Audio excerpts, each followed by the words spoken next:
ভ্যানগার্ডের পর্দায় আপনাদের প্রত্যেককে স্বাগত জানাচ্ছি। এই মুহূর্তে আপনাদের সাথে আমি রয়েছি অঙ্কিতা। চোখ রাখছি এই মুহূর্তের গুরুত্বপূর্ণ খবরাখবরের দিকে। তবে প্রথমেই চোখ রাখতে হচ্ছে খেলার দিকে, কারণ ভারত ইংল্যান্ডের যে ম্যাচ চলছে লর্ডসে, সেই ম্যাচকে কেন্দ্র করে কিন্তু টান টান উত্তেজনা। 1 ইঞ্চি জমি ছাড়তে চাইছে না কোনো দলে। লর্ডসে ভারত এবং ইংল্যান্ডের মধ্যে যে টান টান লড়াই চলছে, কেউ কাউকে 1 ইঞ্চি জমি ছাড়ছে না। সেই কারণেই হয়তো তৃতীয় দিনের শেষে আমরা দেখেছি 10 মিনিটে ম্যাচে উত্তাপ আরো অনেকটাই বেড়েছিল। তবে আজ চতুর্থ দিন এবং আজকের এই চতুর্থ দিনের ম্যাচ কার দিকে ঘুরছে সে বিষয়ে বিস্তারিত আলোচনা করব। আমাদের সাথে এই মুহূর্তে নিউজ রুম থেকে সরাসরি যুক্ত হয়ে গেছে ক্রীড়া সাংবাদিক বিপ্লব চন্দ্র। বিপ্লব দা, প্রথম এবং দ্বিতীয় টেস্টে আমরা দেখেছি যে অর্থাৎ একদিকে যখন ইংল্যান্ড প্রথম টেস্টে জয় করে, দ্বিতীয় টেস্টে দেখা গেছে ভারত জয় করেছে। এবার তৃতীয় টেস্ট চলছে, আজ চতুর্থ দিন। চতুর্থ দিনে কি মনে হচ্ছে, কোন দিকে মোড় ঘুরছে? দেখুন কিতা, যে লর্ডসের টেস্ট রীতিমতো কিন্তু একটা নাটকীয় পরিস্থিতি বা নাটকীয় মোড়। কারণ কেন, বিশ্বের ইংল্যান্ডের লর্ডস এবং ইন্ডিয়ার যে ইডেন গার্ডেন, এগুলো হলো ক্রিকেটের স্বর্গ বলা হয়। তো এই যে লর্ডসে যে ভারত এবং ইংল্যান্ডের মধ্যে তৃতীয় টেস্ট শুরু হয়েছে এবং আজ চতুর্থ দিন, তার আগে ভারতীয় দল এবং ইংল্যান্ডের রান প্রথম ইনিংসে 387 এবং দ্বিতীয় ইনিংসের তৃতীয় দিনের শেষে ইংল্যান্ড 2 রান সংগ্রহ করেছে, অর্থাৎ 2 রানের লিড নিয়েছে। এই পরিস্থিতিতে লর্ডসে এই টেস্ট অনেকটাই রোমাঞ্চকর পরিস্থিতিতে বলা যায়, কারণ সেখানে কিন্তু মূল দায়িত্ব নিতে হবে ভারতীয় বোলারদের, ভারতীয় পেসার বলো বা স্পিন বোলারদের। এবং তার চেয়ে আরেকটা জিনিস যেটা হচ্ছে, কারণ এই তৃতীয় ম্যাচ নির্ভর করবে কোন দল সিরিজে এগিয়ে যাবে। কারণ আমরা জানি ভারত এবং ইংল্যান্ডের মধ্যে এই 5 টেস্ট সিরিজের প্রথম 2টো টেস্ট সেখানে 1-1 হয়েছে। প্রথম টেস্টে ইংল্যান্ড জয়লাভ করেছে, দ্বিতীয় টেস্টে কিন্তু এজবাস্টনে কিন্তু নতুন ইনিংস তৈরি করেছে বা নতুন কৃতিত্ব স্থাপন করে কিন্তু ইংল্যান্ডের মাটিতে ভারতীয় দল জয়লাভ করেছে। সেই জায়গায় দাঁড়িয়ে লর্ডসের মাঠ এবং ক্রিকেটের স্বর্গ বা ক্রিকেটের উদ্যান যেটা বলা হয়, সেই জায়গায় কোন দল জয়লাভ করবে সেটা হলো বড় চ্যালেঞ্জ।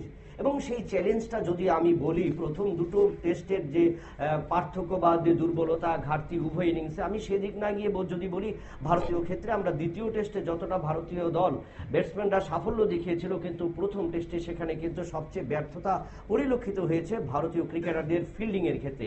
সেখানে একাধিক ক্যাচ কিন্তু তারা ফসকে গিয়েছে হাত থেকে, এবং সেখানে যার কারণে কিন্তু সমালোচনার সম্মুখীন হতে হয়েছে ভারতীয় ক্রিকেটারদের। সেই জায়গায় দাঁড়িয়ে গৌতম গম্ভীর যখন দ্বিতীয় টেস্ট এজবাস্টনে শুরু হয়, সেখানে কিন্তু বারবার তিনি বলেছেন যে ভারতীয় দলকে কিন্তু আরো সংঘবদ্ধভাবে হতে হবে, ভারতীয় দলের ক্রিকেটারদের আরো নতুন করে সাজাতে হবে। সেই কথাটা কিন্তু গৌতম গম্ভীর কড়া ভাষায় কিন্তু দিয়েছিলেন ক্রিকেটারদের, এবং সেই পাঠটা কিন্তু তারা সেরে নিয়েছিলেন এজবাস্টনে টেস্টের আগে। এবং সেখানে আমরা দেখেছিলাম যে উভয় ইনিংসে 200 রানের করা এবং তার পাশাপাশি 5টি শতরান, যে একটা নতুন ইতিহাস, এবং 336 রানে ঐতিহাসিক জয় তুলে নিয়েছিল ভারতীয় ক্রিকেট দল। এবং তারপর একটা চ্যালেঞ্জ, সমতায় ফিরে এসছে সিরিজে 1-1। এবং এখানে লর্ডস টেস্ট, এবং লর্ডস টেস্টে দেখা গেল একটা শুভমান গিল ভারতীয় অধিনায়ক টসে হেরেছেন এবং সেই জায়গায় দাঁড়িয়ে টসে পরাজয়ের হ্যাট্রিক করেছেন। আমি যদি পরিসংখ্যানটা বলি, সেই জায়গায় ভারতীয় দল শুরুটা ভালো করেছিল এবং সেই মাঠ নিয়ে বা উইকেট নিয়ে লর্ডসে ঘুরে দাঁড়াবার জন্য তৃতীয় টেস্টে কিন্তু একাধিক সমালোচনার সম্মুখীন হতে হয়েছে ইংল্যান্ড ক্রিকেট বোর্ডকে, পিচ কিউরেটারদের এবং মাঠ পরিচালনার দায়িত্বে যারা রয়েছেন। কারণ সেখানে বারবার বলা হচ্ছে বা বলা হয়েছে, অভিযোগ উঠে এসেছে উইকেটে ঘাস রেখেছে। কারণ সেখানে আমরা দেখলাম জো আর্চারকে প্রায় 1,500 দিন পর কিন্তু তাকে উইকেটে আনা হলো।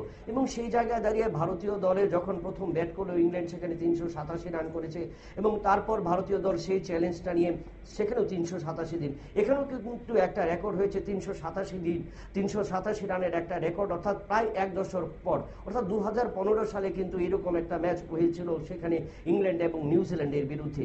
সেই জায়গায় দাঁড়িয়ে ভারত এবং ইংল্যান্ডের বিরুদ্ধে ইংল্যান্ডের মাটিতে লর্ডসে আবারও একটা নতুন ইতিহাস। এবং এই নিয়ে পঞ্চমবার কিন্তু হলো যে প্রথম ইনিংসে 387 রান বা একাধিক সমান সংখ্যক রানে কিন্তু উভয় দল তাদের প্রথম ইনিংস শেষ করেছে।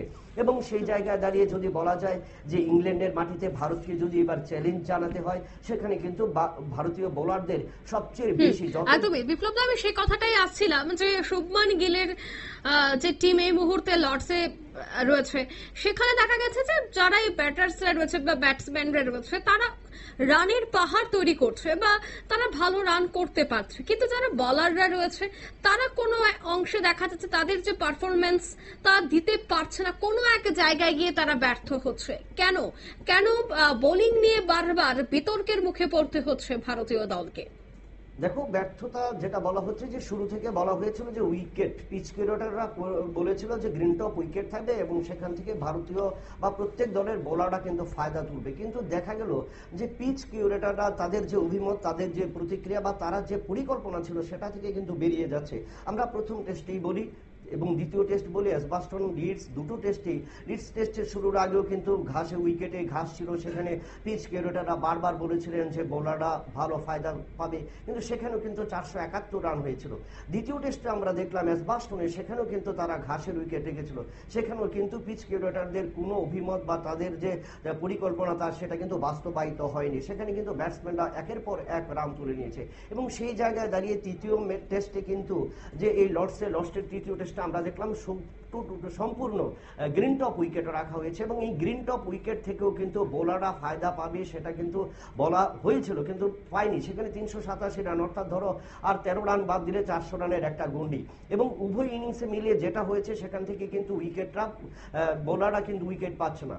তার পাশাপাশি যদি উইকেটে ঘাস, আরেকটা অভিযোগ উঠে এসছে, যেই বল দিয়ে বর্তমানে খেলা হচ্ছে এই লর্ডস টেস্টে, সেখানে কিন্তু বলের 15 থেকে 16 ওভারের পর বল থেকে চামড়া খসে যাচ্ছে বা সেখানে একটা বলাররা সুবিধে পাচ্ছে না। কিন্তু সেখানে ঘাসের উইকেটে সবচেয়ে বেশি অঙ্কিতা আমি বলবো ক্রিকেটের ভাষায় বা ক্রিকেটে যেটা বলা হয় গ্রিন টপ উইকেটে পেস বলাররা যত ফায়দা পাবে, সেক্ষেত্রে কিন্তু রাফ উইকেটে অর্থাৎ ডাস্ট উইকেটে কিন্তু স্পিন বোলাররা সবচেয়ে ফায়দা পাওয়ার কথা।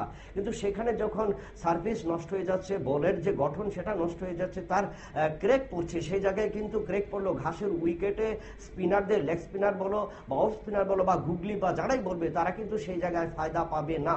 এবং অপরদিকে যদি আমি পেস বলারের ক্ষেত্রে, সেই ক্ষেত্রে তাদের যে সিমের উপর বল করা, সেই সিম থেকেও কিন্তু বল ডপের পর বা টস যেখানে পড়ছে, গুড লেন্থ বা স্পট বা যেই স্পটগুলোতে পড়ছে, সেই জায়গায় কিন্তু তারা সেইভাবে বলাররা কিন্তু সুবিধে পাচ্ছে না।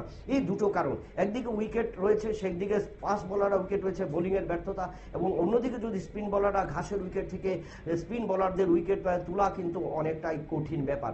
তার কারণে একটা চ্যালেঞ্জ হয়ে দাঁড়িয়েছে এবং এই চ্যালেঞ্জটা হলো বড় চ্যালেঞ্জ। তবে দেখার বিষয় শেষ দিন আর 1.5 দিন 2 দিন রয়েছে, আজকে এবং আগামীকাল, এবং কতটুকু উইকেট করতে পারে এখানে, এবং আগামীকালকে সেখানে নির্ধারিত ম্যান্ডেটরি ওভার থাকবে এবং সেই জায়গায় দাঁড়িয়ে বোলাররা কতটা ফায়দা তুলতে পারে এবং ভারতীয় বোলাররা ইংল্যান্ডকে কতটা কম রানে বেঁধে দিতে পারে, এবং সেই জায়গায় যদি ভারতীয় বোলাররা ইংল্যান্ডকে কম রানে বেঁধে দিতে পারে বা আটকে রাখতে পারে, তাহলে কিন্তু শুভমান গিলের একটা বড় সুযোগ থাকবে। এবং প্রথম অধিনায়ক হিসেবে ইংল্যান্ডের যে 5 টেস্টের সিরিজ শুরু করেছে, সেই 5 টেস্টের সিরিজ থেকে যদি করতে পারে, তাহলে কিন্তু একটা নতুন রেকর্ড তৈরি হবে বলে কিন্তু ধারণা করা হচ্ছে। একদমই। এবং আকাশদীপের কথা আনতেই হয়, কারণ এই আকাশদীপ ভালো একটা খেলা খেলেছিল বা ভালো পারফরমেন্স দেখিয়েছিল প্রথমে, কিন্তু বর্তমানে সে যেন এক প্রকার তার এই পারফরমেন্স দেখাতে পারছে না, জ্বলে উঠলেও হঠাৎ যেন নিভে গেছে। কি কারণ থাকতে পারে?